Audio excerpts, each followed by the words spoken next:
Thank you very much. First off, I move around a whole lot, so be aware. You know, as you mentioned, today's the first day of early voting here in Marion County. I'm looking for I voted stickers. You know, what's up, guys?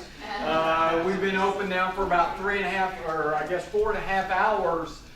Somebody ought to be there. We've had probably close to 4,000 people early voted this morning at 9 locations across Marion County. We're at about a 12.5%, 13% turnout right now. We've mailed 53,000 vote-by-mail ballots, which is a record for us here in Marion County. Of those 53,000 that are outbound, we've received in almost 30,000 of them back. So we're closing in on about a 60%. Historically, in elections, in a general election, we run about an 80% return rate. So we suspect that those are going to climb up into about 40,000. One of the things that they asked me to talk about is a little bit about Marion County and then just kind of some security stuff. And so let me start with, first off, anybody ever heard the rumor or the myth that vote by mail, they don't count that stuff, or they only count them if needed? You know, and I hear that quite often, and say, oh, they only get counted if they're needed. And my first question is, please define needed.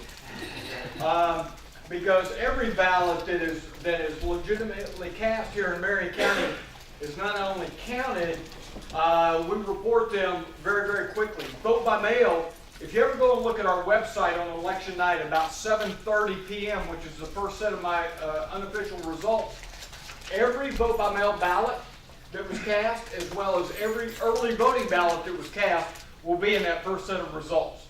The only thing that won't be reported at 7:30 is all of the individual precincts. There's 120 precincts here in Marion County, and different ones of them, they all close at 7 p.m., but I'll have 8 or 10 people in a polling place at 7 p.m. So we have to wait till they all leave before we can clean up and report those. So there's also a lot of talk out and now about hacking elections. Let me tell you about the state of Florida. Over 99%, probably if we really looked at the number, it's going to be about 99.9% of the ballots cast in November of 2018 will be cast on paper. A paper ballot. The number one recommendation from all cybersecurity, all IT professionals that are looking in this realm, in this section of it, their number one recommendation is to use a paper ballot. So just by virtue of that, we have fulfilled the number one recommendation. And additionally, with our paper ballots, I have yet to be able to see anybody that can hack a piece of paper. And what I mean by that is you can cut it apart and put it back together without somebody knowing. That's just not possible in today's world. The other thing that I'd like to remind you is our tabulation systems. When you go cast a ballot, whether you go to an early voting site or you go to election day polling place, look at the machine that you put that ballot into. It's a steel box in Marion County. They're steel boxes. It's gray, silver steel box. Look, there are no network connections to it at all. Everybody understand what's a network connection? There's none of that. The only cord you'll see is an electrical cord. That machine does not have Wi-Fi capabilities. It's not built into it at all. It does not accept any type of media into it without having a special key to open a special door. So the only thing it's good at is counting paper. So in today's world, in the environment that we live currently, those machines, by virtue of the way they're designed, are not susceptible to being hacked as well. So hopefully that gives you a little bit of at ease with casting a ballot, specifically here in Marion County and the state of Florida. I know y'all got a busy agenda this afternoon, so I'd like to thank you for having me out here. If there's any very specific question, I'll take one or two real quick, and then I'm going to get out of the way and let the professionals do this. Anybody got anything? All right, if not, hey, I wrote down everybody's name in here. I expect to see you in the next couple days. And there's a couple of you, I already know you, okay? And if you don't think I can check and see if you voted, you got the wrong guy. So please come see me. 240,000 votes in Marion County. I sure hope we all show up. Thank you much. All right. Well, welcome everybody, and thanks for coming out. I am going to talk about the proposed constitutional amendments that are on the ballot that your supervisor of election just mentioned to you. And we, as Florida voters, have our work cut out for us this year because there are 12 amendments on this ballot. There were 13. You can see I have one with a red line scratched through it. The Supreme Court, Florida Supreme Court, removed one already. Two of our amendments, proposed amendments, were sponsored by interest groups, 3 by the legislature, 7 were sponsored by the Constitutional Revision Commission, which is a group that meets every 20 years under the Florida Constitution. It's a group whose members are appointed by the Florida Senate, the Florida House, and the governor primarily. Also, I think 3 members from the Florida courts. And they got together, they took testimony and hearings around the state, and they came up with some proposals. Now, for the Constitutional Revision Commission proposals, I said totally we have 12 things to vote on, but a lot of those constitutional revision proposals actually might have 3 or 4 or 5 changes within one proposal. So on some of them, you only get 1 vote, yes, no, but there's actually 3 or 4 things you have to look at and decide whether you like them all. If you like them all, it'll be fine, because you say, okay, I like everything in this amendment, I'll vote yes. Or if you don't like everything in an amendment, then it's still pretty easy. You vote no. But occasionally you might have some things you like in an amendment and some things you don't like, and then you're kind of, well, you got to think a lot and think hard about how you want to vote. And the last thing I wanted to mention at the beginning is to remind you that for any of these proposed amendments to pass and be put into the Florida Constitution, we have to have a 60% vote for them. So it takes more than just 50%. It's not just a simple majority, so it's a pretty high threshold. And I've given this talk about 6 or 7 times over the last, say, 4 months. Sometimes I've done it over an hour, and I've gone into a lot of details, and I have done it in 20 minutes before, like today. That means I have to, in some cases, just give you the bare bones of certain things and put a few things together. We will have some questions at the end, so if you have more specific questions about something that I kind of rushed through, feel free to ask that at the end, and I'll be happy to come back. There's a couple I am going to spend a little more time with now. Do you have a question? Yeah, I'm curious. Why do we keep amending the Constitution instead of having the legislators pass a law to do whatever? Yeah. I mean, it seems what we pay them for. Right. Well, you know, there's a few things here for the interest groups, as we'll cover in a minute. The 2 interest groups have put things on the ballot. Frequently, they put things on the ballot when they feel that the legislature has not acted, and so they sort of go around the legislature and present ideas directly to the public. So that's, for the interest groups, that's often what they're doing. For the legislature, sometimes it's either required by the Constitution that they ask for permission, or sometimes it's because they don't want to take the responsibility for the decision. So they would rather just present it to the voters and say, hey, the voters said yes, so we're going to do it. Or the voters said no, and we offered it to them. For the Constitutional Revision Commission, I guess it's one of those bureaucratic things. The Florida Constitution says they will be assembled and hold hearings and present things every 20 years. And theoretically, they don't have to present anything, but I guess while they're there, they decided to do it again. So, you know, we had one 20 years ago, and they also proposed like 9 amendments, and some of them had multiple parts. And then the very first one was 1978, and they had 8. And I will, of course, just because they put it on there, as I said, doesn't mean that we have to vote yes. It doesn't mean they'll be approved. And just as an interesting historical note, the Constitutional Revision Commission has had a very mixed track record in actually getting things passed. In 1978, the very first one proposed 8 items on the ballot, and all 8 were defeated. Then 1998, the second one, 20 years ago, they proposed 9 things, and 8 were approved, and we only turned down 1. So right now they're batting about 50%, quite frankly, from the first 2, and so we'll have to see what kind of success they get on this one. So, all right. May I add just one more reason? Oh, please. If you don't mind. I do not, please. We've been colleagues for a long time, so. You may interrupt and part of it is in terms of the legislature. The legislature can change parties every 2 years with every election. And that means, but once something's in the Constitution, the only way to remove it from the Constitution would be another constitutional amendment. So that's another reason why there might be some fear, like from these interest groups, that even if a legislature does something that they might want in this session, it could be overturned 1 or 2 years later. Yeah, excellent point. All right, so let's jump into this. The first two amendments are both about cutting taxes or restraining tax increases for property taxes. Amendment 1 would add $25,000 to the homestead exemption. And again, if I had an hour, I'd go into a lot more detail, particularly for you young people. A lot of people who are more middle-aged or my age, we know what property taxes are and how they're computed. I know a lot of you young people do not. But the main point I think to note here is that this amendment would limit your property taxes for the house that you own and live in, that you claim as your primary residence. And although the $25,000 homestead exemption sounds like a lot, I read one study that said the average homeowner in Florida, if this passed, might save about a couple $100 a year, something like that, on their property taxes.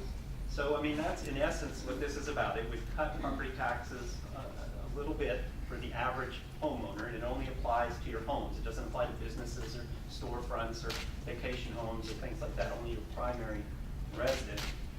And then, so vote for if you want to cut taxes, particularly property taxes, then, vote for it. Probably the biggest downside to this, for the opposite argument, would be the money from property taxes goes to your counties and cities to fund services that they provide. So roads and police and firefighters and parks, things like that, that takes money. And so if we cut back on the property taxes, that means the counties and cities are probably going to get a little bit less. I might add, there is a way around this where they could raise the tax rate, actually, and sort of eliminate this tax cut, but that's another story. So how should you vote? How should you vote if you want to cut property taxes and keep them a little lower? Vote yes. If you're more worried about providing services at the local level for your cities and counties, then you probably should vote no. Do local taxes go towards defense at all, or is it? No. These property taxes almost exclusively go just to the local area that they're in, the county or city. I might add on this one, the tax cut would not apply to the taxes that go to the school system. So school districts are unaffected by this. That's why I said it would only affect counties and cities. The school districts would not be affected by this if it passed. All right. Amendment 2. This is also about property taxes, but if the first one was only about the house, your primary residence, your homestead, as it's legally defined in Florida, this one is basically for all the other property. This one is for second homes and vacation homes and storefronts and offices and vacant land and all that, basically all the other property. And what it would do is it would make permanent something that we have had already in effect for the last decade, and that is recurrently restrict your property appraisals for all non-homesteaded property to an increase of 10%, no higher. And so if this is passed, it will just basically continue what we've had for the last decade. So if you have own an office building or second home or an apartment complex or something like that, when they go to say, how much is your property worth, so then we can compute the taxes. Under this, your property can't be worth more than 10% more than last year. If this is not passed, then it will be eliminated. And if, say, we have a big housing bubble or inflation runs really high, then a property might be appraised at 15 or 20 or 50%, could be appraised a lot more in 1 year. But again, sort of the basic big overview of this, vote for it if you generally want to try to curtail or keep tax increases, specifically property tax increases, a little bit lower. And vote against it, vote no, again, if you're more concerned about maybe money going to cities and counties and those cities and counties needing more funds to provide services, local services to the local community. All right. amendment, the first two were put on by the legislature. This one was put on by an interest group, Voter Control of Gambling. In brief, what this does is say if Florida is going to expand casino gambling beyond what it already allows, it would have to go to a statewide vote of all Floridians. And currently, we could have amendments that go directly to Florida voters and ask them how they feel, but the legislature, and this kind of gets to your question, the legislature also currently has the ability to expand casino gambling under the way things operate now. So one way of looking at this is basically it would take away the ability of the legislature to approve expanded casino gambling and just give it to the public. And we would have to vote to expand it. A couple of things. We currently do have casino-style gambling in Florida, primarily on Native American reservations. Miccosukee have 1 or 2 sites. The Seminole tribe has like 8 or 10. They pretty much have a monopoly on casino gambling. They've signed what's called a compact with the state, and they get pretty much a virtual monopoly, and in return, they promise to send $1 billion to the state over 5 years. And that agreement has actually expired, and they've been trying to negotiate a new one. Why do I bring that up? Well, 2 things. One, to say, we do have some casino gambling in the state, but I mentioned that this was sponsored by interest groups. The 2 interest groups that sponsored it were Walt Disney World and the Seminole Tribe of Florida, primarily. They have spent over $20 million getting this on the ballot and promoting it. They have a self-service, riding and on their rides and stuff, and spending money over at the parks. And the thought behind, the thought process for both these groups is that the public, if we put it to a vote, will be less likely to expand casino gambling than perhaps the legislature would be. So from their point of view, by making it a vote of the people to expand casino gambling, they think it'll be a little more difficult. Yes. You answered it. Oh, perfect. Sometimes I do that if I just keep talking. Vote for. If you are against legalized gambling generally or don't want to see an expansion of casino gambling, then you should probably vote yes. Technically, it doesn't stop the expansion, but the thought process is, again, it would be a little more difficult to expand gambling if we ask all Florida voters than if we just leave it to the legislature. Conversely, if you're a fan of casino gambling or you don't like the thought that Seminole Tribe has an exclusive monopoly or Disney's trying to throw its weight around or something, then vote no, vote against. There we go. Does this amendment have anything to do with education? I do not think so, no. The people that are voting, they've been running a lot of ads. Basically, the people that, if I told you who was for it, Disney and Seminole Tribe, well, the big money interest against it are the big casino interests that would like to see casino gambling expanded. And so their thought is, if we expand casino gambling in Florida, that would be more tax revenues to the state that could theoretically go towards education. But that's a little bit, that's about 2 or 3 steps. I'm not saying that maybe some more extra tax revenues might come to the state, but maybe if they expanded their gambling, maybe it would cut the profits from the casino tribe. And in fact, if the casinos, the tribal casinos do not have a monopoly, they no longer have to pay the state any money. So right off the bat, the state would lose the millions. So I kind of consider that a bogus argument myself. I think more of the underlying thing, if you're sort of if you like casino gambling and think it would be fine to expand it, then you probably want to vote no.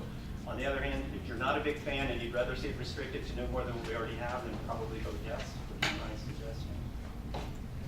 I've seen those educational. Okay, Amendment 4, the restoration of voter rights. Basically what this amendment would do is also put on by interest group, would restore rights, specifically voting rights to felons as long as they were not convicted of murder or sexual assault.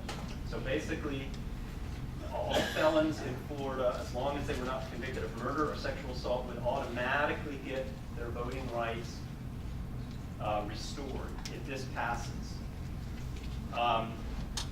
This is what I was going to go into a little more detail, just give you a little bit of more facts about it. Yes. The restoration on the voting, would that be almost immediate, or would they still have to wait a period of time From what I understand, it is immediate only after, well, it's immediate in the sense that once they have finished serving their sentence, Right. finished any probation or parole, and made any restitution that's required. So in that sense, like if on the day they walked out of prison, all that was accomplished, then yes, the next day they could go and register. That's my understanding. No waiting period. Thank you. Yes, sure. Florida is one of only 3 states that more or less permanently bars felons from getting their rights restored. Most states do restore the rights of convicted felons once they serve their sentence, and they just get an automatic restoration. There's a few liberal states that actually, like Maine and Vermont, if I remember, who actually allow felons to vote while they're in prison. So they would be sort of among the most progressive or liberal states. But Florida is one of the few that does not. And as I put here, a disproportionate number of felons are minorities. About 31% of Florida's prison population is black compared to 17% of the Florida population. So that thus means that by disenfranchising felons more or less permanently, it has a disparate impact on minorities. Less minorities are able to vote. The other thing I wanted to show you and tell you is that there is a process currently in effect where felons can get their rights back, but it is a long and somewhat cumbersome process depending on who is the governor and who controls the cabinet of our state. Because under the current process, if a felon wants to get their rights restored, they have to actually go and they ask the clemency board. And you might think, oh, the clemency board is made up of a dedicated group of people that's working 40 hours a week, on this issue. But no, in fact, it's the governor and our 3 statewide elected officials who make up the cabinet, and they meet like once a month, for like 6 or 8 months out of the year, and that's it. And so depending on who's in the governor and the cabinet, sometimes they've streamlined the rules, and lots of people have gotten their rights back. Like under Jeb Bush, they began to streamline the rules, and more felons began to get their rights back. And then under Charlie Crist, they really almost adopted something like we're talking about doing now, and began a semi-automatic restoration of rights for a lot of people. So in their biggest year, about 80,000 people got their rights restored. But since Governor Scott has been in office, they went back the other way, and they made it really difficult. They put in a time limit. They said you got to wait 5 years to even ask to get your rights back after you get out of prison. And then even then, it's not a guarantee. So it's literally been just a few thousand people a year have been getting their rights restored. And so currently the estimates are we have about 1.5, 1.6 million felons in Florida who are not eligible to vote. That's out of a population of about 20 million people. So it's quite a few that do not have the right to vote on this. So vote for if you think that felons deserve a second chance after they have served their sentence and should be allowed to participate and vote, then you should vote yes. Vote no if you think, this is sort of the more conservative argument for people that argue against it, is they say, felons have displayed extremely poor judgment, they've committed a serious crime, and thus we should wait a while before we give them their rights back. And even then, don't give them back automatically. They should have to present their case to the clemency board and prove that they have really rehabilitated themselves before they're allowed to vote. But I will say, I'll just add one more thing on the vote for category. If you wanted to bring Florida more in line to what most states are doing, you would vote yes for this, because most states do grant automatic restoration of rights to voting rights to felons once they complete their sentences. Another one by the legislature. The 3 by the legislature are all about taxes. This one would require a supermajority vote of the legislature to raise taxes in the future. So it's basically the legislature's asking you, voters, to restrict them in the future. Currently, for most of our tax increases, it only requires a 50% vote of the legislature. That's what most votes in the legislature requires, just 50%. But if this passed, it would require a supermajority vote. Currently, there are a few states that do require that. 7 require a supermajority vote of their legislature to raise taxes. Florida has a 3/5 vote currently just to raise the corporate income tax, but all other tax increases or fee increases currently only require a 50% vote of the legislature. Governor Scott recommended this. Again, vote for, vote against to sort of simplify it. If you just do not like taxes, you think taxes are too high, and you want to make it much more difficult for Florida to ever raise taxes, the legislature to ever raise taxes, then vote for it. Because this will make it a lot more difficult for the legislature to raise taxes in the future. But why should you vote against it? Well, if you worry that we maybe are not taxed enough, and maybe we need more revenues either now or maybe for an emergency, because this constitutional amendment does make no provision for an emergency. Also, if you just don't think we should tie the hands of the legislature into the future. Sort of a partisan way of looking at this, it was recommended by Governor Scott, but you could look at it like the conservative Republicans who are in charge of the legislature currently, maybe they fear at some point they won't be in power and Democrats will be back in charge, and so they want to tie the hands of future legislatures to make it less likely that anybody could raise taxes. So, but again, it's up to you.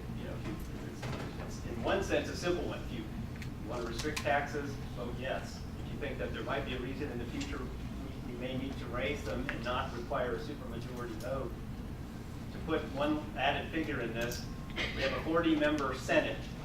If this passes, if 14 senators say we don't want to raise taxes, or we don't want to even take away a tax break or something which might be considered a tax increase, it would just take 14 senators out of 40, and that would stop the whole process. That's what the supermajority vote would require. This Amendment 6, it bundles three things. The most controversial part of this is the first part, so that's what I'll briefly talk about. It's Marcy's Law, or victims' rights. Currently, what this would do would be expand victims' rights quite a bit in Florida. Currently, we have about one paragraph, which I have there. You can read it over my head if you want. We have one paragraph in the Constitution about victims' rights. And it basically gives victims' rights, gives victims or the next of kin of crime victims certain rights to the extent that it does not interfere with the rights of the defendant. But if this passes, this part would go, and we would put in something that's literally about 8 pages long and has about 20 or 30 very specific rights that victims and the next of kin of murder victims would have. So it would drastically expand it. Vote for it. If you think this is a good idea, if you think that victims should have a lot more rights and they should be recognized in the Constitution, then vote for it. Vote against it. I heard Bob Wesley, who is the public defender of Orange County, speak against this, and he had several concerns about it. So why might you want to vote against it? He said, look, we already have basic victims' rights in the Constitution, but it has that essential phrase of, to the extent that it doesn't interfere with the rights of the criminal defendant. This new one doesn't have that.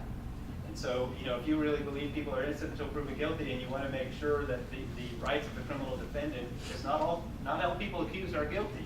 If you want to make sure that their rights are not impinged, then he said you should probably vote against this. And the other thing he worried about was this long, very specific list of items might be very difficult to actually implement. And also he's up question on how do you pay for all this, and then legal complications about, well, whose rights proceed. Does the prosecutor have to consult with victims and the next of kin before they can decide what to do, and this kind of thing. So for a variety of reasons, he thought this was not a very good idea. 7, this is one that ties together three things. This is one of those bundled amendments. It would grant extra death benefits to next of kin of first responders and military people from Florida who died in performance of their duties. It would, something that might affect you all in this room a bit more, either now or shortly in the future. It would require a supermajority vote from university boards to raise fees. Currently, it just requires a 50% vote, like at UCF, if they want to raise fees. This would require a supermajority. And last but not least, the one that really affects state colleges, this would put state colleges and the organization of state colleges into the Constitution.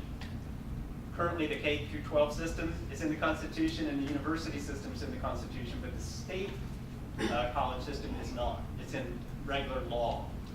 So this would actually put it within the Constitution. So without going through all those things, if you think of all three of those things are good ideas, then vote for it. If you think all three are bad, then vote against it. If you like one or two and don't like one of the others, I can't tell you what to do. You'll have to figure out which is most important to you. Amendment 9 bundles two proposals. It would ban offshore drilling for gas and oil off Florida's coast. It would also prohibit vaping in indoor enclosed workspaces. Talk about bundling two unrelated things, but there you go again. Basically, this would put in the Constitution that we would never allow drilling in state waters. So basically 3 miles off the Atlantic coast, 9 miles off the Gulf Coast is what the state controls. And if this passes, there would never be any oil or gas drilling in state waters. Federal water is a different story. That's controlled by the federal government. And if this passes, it would be, just like we have a ban on regular cigarette smoking in indoor enclosed workplaces, it would also apply to vaping. Once again, it's pretty straightforward. If you think both of those things are good, vote yes. If you don't like both of them, vote no. If you like one and not the other, which is where some people are at, I don't know what to tell you. You have to figure it out, which is more important to you. 10, this has 3 things that I'm not even going to talk about at the top. They are all things that, quite frankly, I don't think it matters if they pass or not, honestly. The 4th one actually is a little bit important. It would require all counties to vote and elect their constitutional officers. Every county, or most counties in Florida, have 5 constitutional officers. A supervisor of elections, who was here earlier, a property appraiser, a tax collector, clerk of courts, and I'm missing one. There's 5. Controller? Yes. Did you say controller? Yeah, there's another one on there. I probably have them up here on the screen here. Yeah, I've got them up here. Clerk of court. Controller, tax Yeah. collector, Sheriff. property appraiser, sheriff. Yeah, that's the one I missed. And so most counties already do elect these people, but there's a few counties who have a charter that says they appoint offices. Like Miami-Dade appoints a police director, just as an example.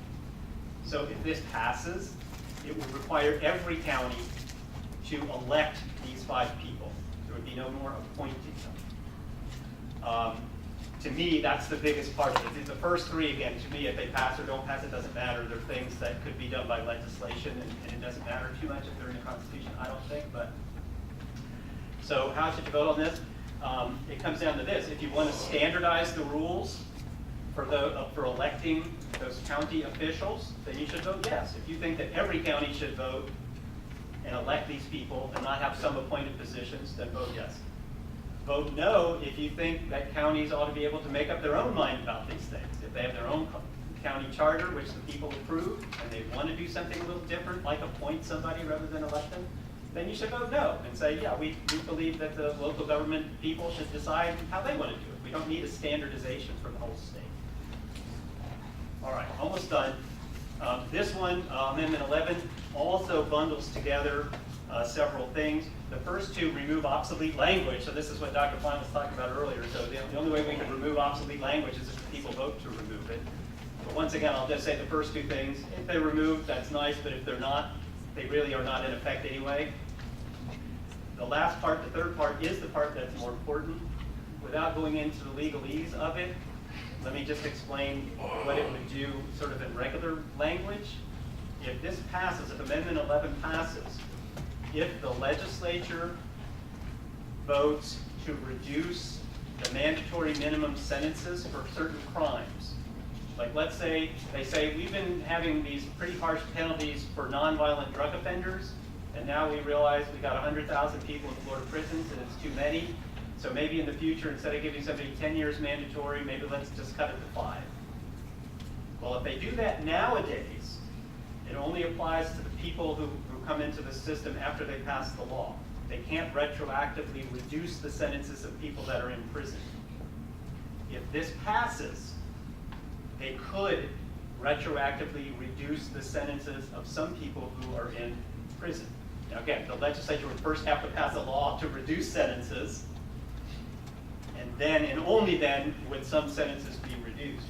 So what we have seen is actually an interesting collection of some liberal and some conservative groups coming together and saying we want this to pass. A lot of liberal progressive groups say Florida's got way too many people in prison and we lock nonviolent offenders up for way too long, and you know, we don't think that's fair. Conservatives say we also lock a lot of people up and it costs a heck of a lot of money. And we don't know that it's really making society a lot safer when we lock up a lot of these nonviolent offenders. So you actually have seen sort of a coalition of some conservative and liberal groups sort of saying, you know, we think this should pass because it might be one way to start reducing Florida's prison population. So if you think that's a good idea, you should do it. On the other hand, if you don't want people's sentences reduced, then vote against it. All right. Amendment 12, lobbying abuse by public officers. Again, it's kind of a long thing, but at least it's mostly just addressing one thing. It expands ethics legislation and restrictions on lobbying to public officers. Basically, it will define public officers as state legislators. Basically, any elected official, state or local in the state is pretty much who will be affected by this. And it will increase the ethics responsibilities while they're in office, and it will restrict them from lobbying after they get out of office. Currently, the legislature has a 2-year ban on lobbying, so if somebody's serving in the legislature and leaves, they can't come back and lobby their colleagues for 2 years. If this passes, it'll be 6 years. So basically, this will put more ethics legislation on people who are in office and then stop much longer period of time afterwards. Last but not least, 13 is the dog racing amendment. This would phase out commercial dog racing in Florida if it passes. You could not run a track, you couldn't gamble on a track. You could still have you could still race dogs for fun, but you couldn't bet on it anymore, is basically what this would do. 40 states have already banned greyhound racing, so only 10 states allow it. Of the 10 that allow it, only 6 are operating tracks, and there's about 18 tracks in the whole country. Florida has 12 of the 18. As I put here, critics say that the greyhounds are drugged, confined in cages, often injured or killed, and after a 3 or 4 year career, they're done. Now, there are a lot of adoption groups, thankfully, that take these dogs after that. But again, this is, to me, fairly straightforward. Vote for it. If you don't like the idea of dog racing and would like to stop it, vote against it. If you either A, like dog racing, or don't like the idea of stopping this activity just because some people don't like it. So some people say, you know, just because I don't like it doesn't mean you should stop it. All right. And it took me a little longer than 20 minutes, I apologize. I'm going to turn it to my colleague, Dr. Fine, and then at the end we can have questions, and if you have any more questions on this, I will be happy to try to answer. Thank you. So I'll turn it over to my colleague, Dr. Fine.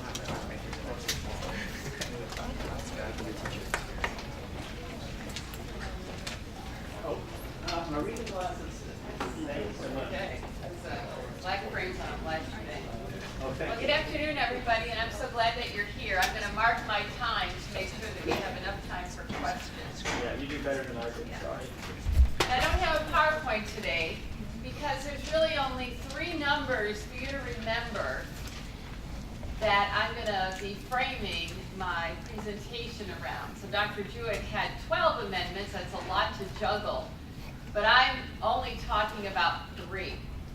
And my presentation today is focusing on basically why this election matters in Florida on the national stage. And there's really only 3 numbers that we need to remember. And each of those 3 numbers is a year. Actually, there are 3 years in my lifetime, 3 years in Dr. Jewett's lifetime, and I'm saying nothing else about anyone in the room.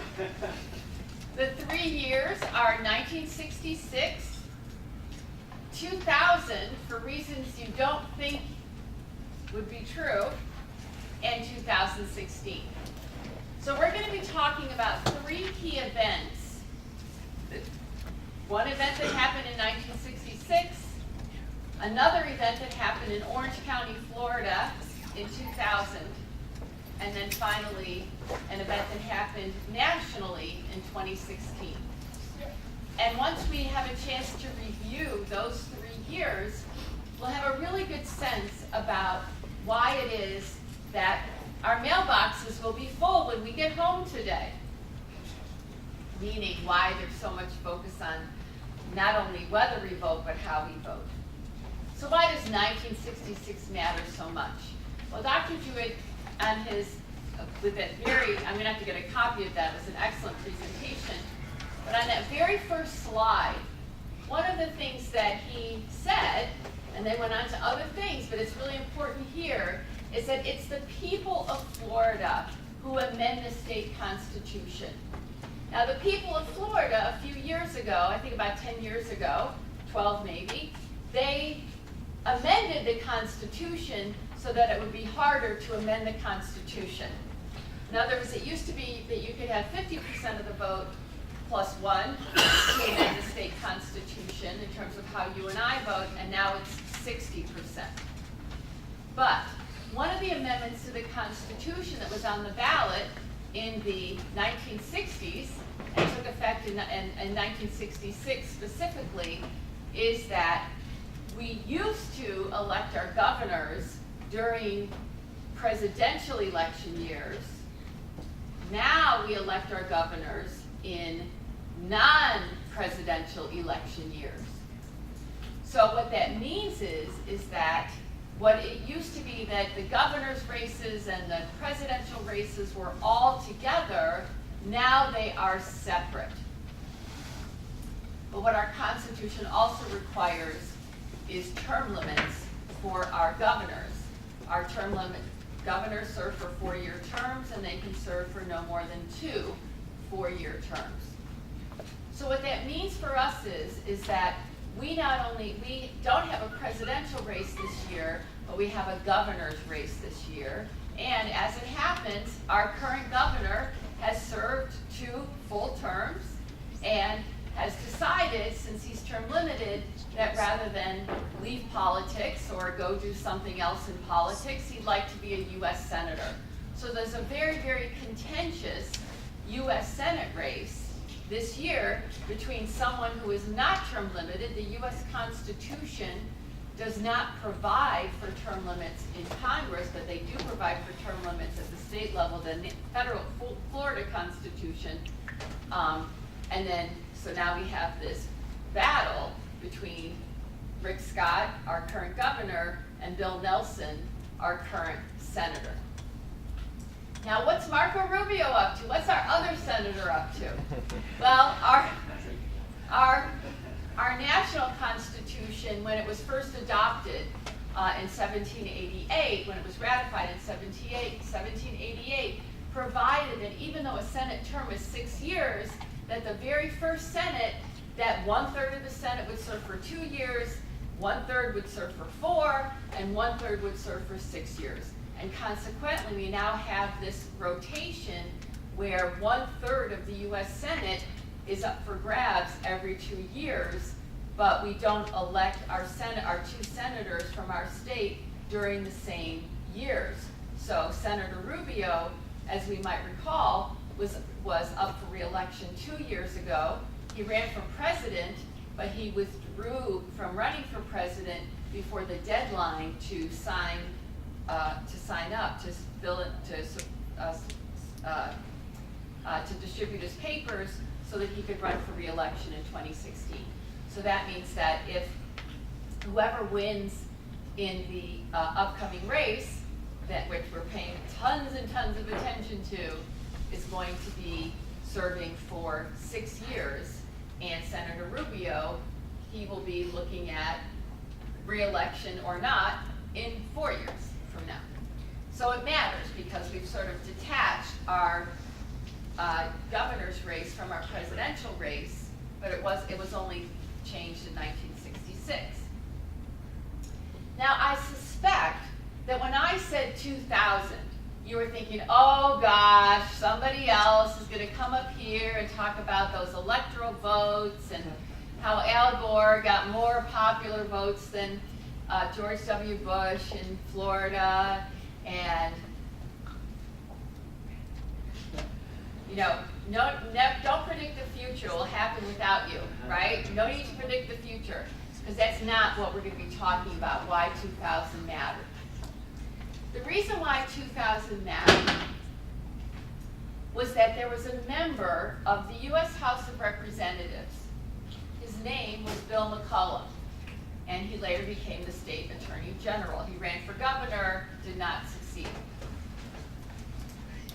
And he also ran for Senate, didn't get nominated.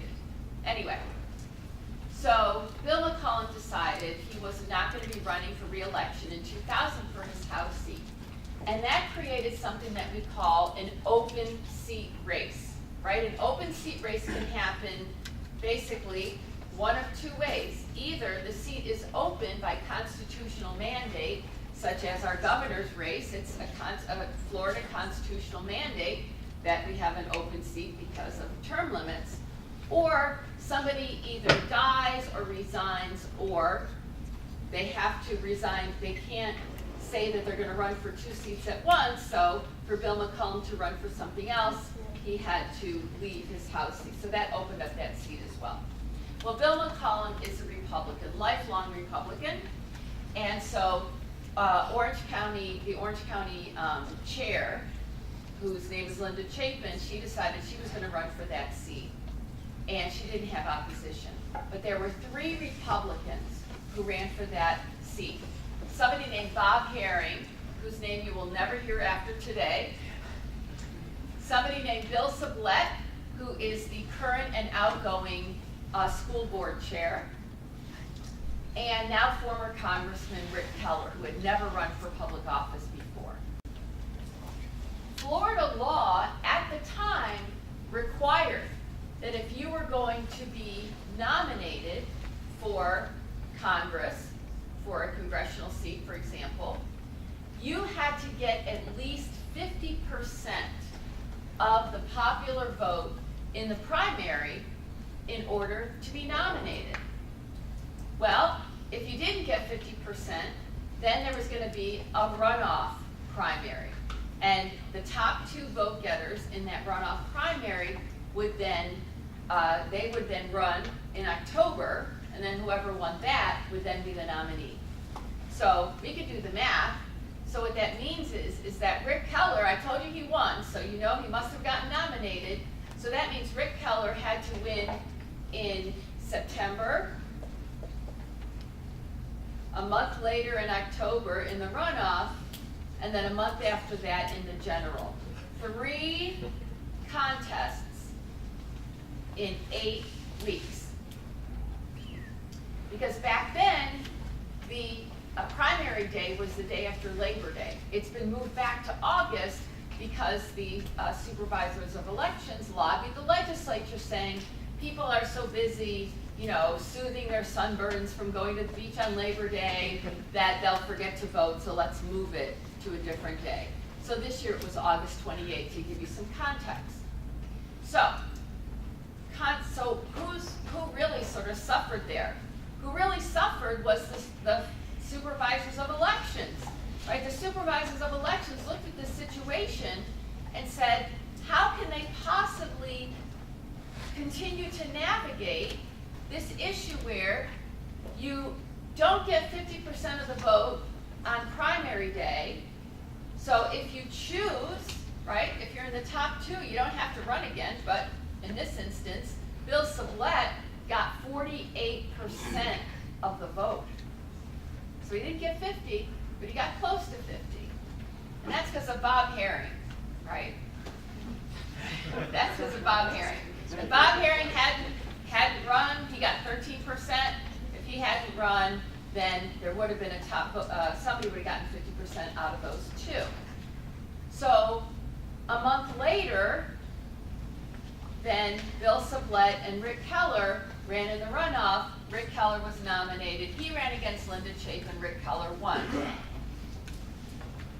why did the supervisors of elections have so much opposition to this arrangement?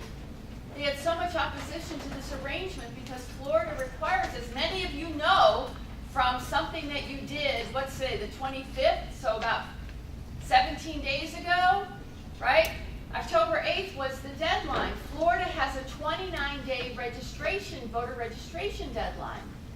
So consequently, the 29 days before the runoff primary was actually after the original primary. And people were just constantly confused. So some people might, 2 weeks after the September primary, were registering to vote. Then they would go to vote in the runoff, and they would just say, no, you're not eligible because you registered 14 days before the runoff, but you're good for the general. It was very confusing, and especially when we're talking about printing absentee ballots, getting them out, getting them back in time, and things like this. So the Florida Supervisors of Elections, they have a professional association. They went to the state legislature and said, no more runoff. We don't want any more runoffs. We want primary in September or August now, November, and then nothing in the middle. And the legislature, as you can imagine, said, okay, but you know who said yes? Governor Jeb Bush. Because Governor Jeb Bush knew that he was running for re-election in 2002. And if his Democratic opponent didn't get at least 50% of the vote, but then got nominated because the runoff went away, then that means that he would look like a much stronger leader. That if the Democratic Party couldn't get at least 50% for their nominee, then it looks like even members of that party can't agree on anything. Does the name Andrew Gillum mean something to you? Right? Did he get 50% of the vote? No, we didn't. Not even close. He was in the low 30s. And the reason he could get nominated in the low 30s is because of that decision that Bob Herring made to run for U.S. House of Representatives back in 2000. And finally, in the last few minutes that I have, I wanted to talk about the 2016 election. The 2016 election, besides many other offices, the entire House of Representatives and 1/3 of the U.S. Senate, was also, of course, an election for president. And like every other presidential election, 2 years after the presidential election is a midterm congressional election. Now, we're not voting for president, but how many times, if you've been watching the news and watching some of these rallies, our current president will say, my name's not on the ballot, but I'm on the ballot. And he is speaking the truth. Because we might not know who represents us in Congress, but we know who the president is. Our recall, our recognition of the president's name is much higher than our knowledge of our member of the House of Representatives and other state-level offices. So what happens is that we develop a viewpoint, right? We develop a viewpoint that says, I either like or don't like the President of the United States, and that drives how we vote for members of the President's party in the midterm election. Now, we often call the first 100 days of the presidential term, the president's first 100 days, as the honeymoon period. Now, some of you might not know this, and some of you aren't even old enough to drink. But the reason that a honeymoon is called a honeymoon is we know that a lunar cycle is 1 month, so there's moon. And it used to be an old English tradition that after two people got married, the father of the bride would give his new son-in-law 30 days worth of honey ale. So in essence, he would be drunk for the first 30 days of his marriage to this daughter that he just, I mean, it's a very sexist stereotype, but that's where honeymoon comes from. So what does that mean during our honeymoon? We're happy, we're drunk with love, or drunk with ale, or drunk with something. So the idea is in the president's first 100 days, he can get a lot done because everybody's happy. But then, as we know, honeymoons end And our first chance to do something about it as voters is 2 years in. So that means that even though our supervisor, whose name I wrote down, Supervisor Wilcox was here a few minutes ago saying, come and vote. You may see names on that ballot that you've never seen before and you don't know who they are or what they stand for. But if you see their party label next to them, the R or the D, then your opinion about our current president, who is clearly, right, he clearly reminds us, as all presidents do, which party they're a member of, right? Then, consequently, you may end up thinking about how you feel about the president when you're voting for people who are on the ballot who you don't recognize. And so that is why when it comes to our current election, right, when it comes to state level politics, we have to remember 11 things, right? Versus 12, right? But when it comes to national politics, we really only need to remember 3. That in 1966, you and I decided that it was a good idea to elect governors in midterm elections. In 2000, the state legislature decided, with the governor's enthusiastic approval, that it was a good idea to nominate people with 20% of the vote as long as it was more than anybody else, right? They could have 8 opponents and get 20% of the vote. And then in 2016, the fact that we have that people vote how they feel about the president, and we're out of booze. So consequently, the honeymoon is over.